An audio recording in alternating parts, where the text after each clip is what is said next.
Well, the tagline is kind of small batch fresh beer. So our whole objective is make it small batches so that when we introduce it to the market, it's fresh beer. Besides our core beer, which are great beers, we're going to have all different crazy, exciting new beers to come out with. So the tap room will be a great outlet for that. We'll bring them in here, people try them out. If they do well, we can ramp it up and put it on a big production scale. If it doesn't, we go back to the drawing board and make something else. I mean, I've dealt with so many different types of hops. There's literally hundreds of different types of hops, barleys, even yeast strains, plus the hybrid yeast strains. There's so many combinations and fermentations that you can create to come out with different styles. I have been brewing beer for over 38 years now and started as a home brewer in the basement, not too dissimilar than a lot of the other brewers in the craft brewing world. Although I will say I probably started a little bit sooner. In fact, the joke around Connecticut is I've been probably brewing beer longer than most of the brewers have been alive.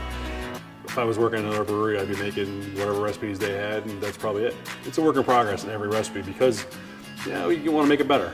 And once you get it to a certain point, you let it sit for a while, and then you go, all right, let's try this again, see if we can change it. And it's really, really cool here having the flexibility and the license to, have input on stuff. I've always loved beer. Ironically, I've never cooked before. I'm not a chemist, I'm not a physicist. People accuse me of that because you're doing so much of those kinds of things when you're brewing beer. Back when I started, there was no recipes, there wasn't Google to figure out cloning recipes and that kind of thing, so you kind of did it trial by error. Most of the stuff we do, we go through the recipes and you calculate all the formulas and how much water, temperatures, grain bills, but there's also some science, some art behind it. You take a recipe that you thought of it in your head one day. Oh, I should try this combination. Oh, let's put it together. So we have two brew houses here at Charter Oak. We have a 20-barrel brew system, which is made mostly, we bought for our production beers, to do a larger volume of beers. Anything we're going to distribute or put in cans and send out. And we also have a 5-barrel. The 5-barrel system is unique in the fact that it's a miniaturized version of the big system, so it has all the bells and whistles, but it also gives us the luxury of doing smaller batches of beer. We can do new recipe trials, we can do test trials of different grains or hops, or try new recipes and see how they, how we like them and how they're received.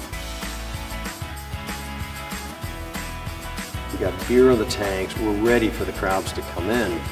But what a neat sensation to have people coming in, fill this tap room with 70 odd people, and have them enjoy, what the brewery's been brewing. Stop in, have a beer with us, visit, check the place out, we'll have tours, and bring some friends. Make sure you come back on a regular basis because we're going to have different beers every time you come in. It's really nice, maybe I'll let you touch my beer. So we at the Charter Oak Brewing Company hope that you come up and visit us in the Danbury, Connecticut new brewery and tap room, and we hope that you enjoy drinking our beers as much as we love brewing them.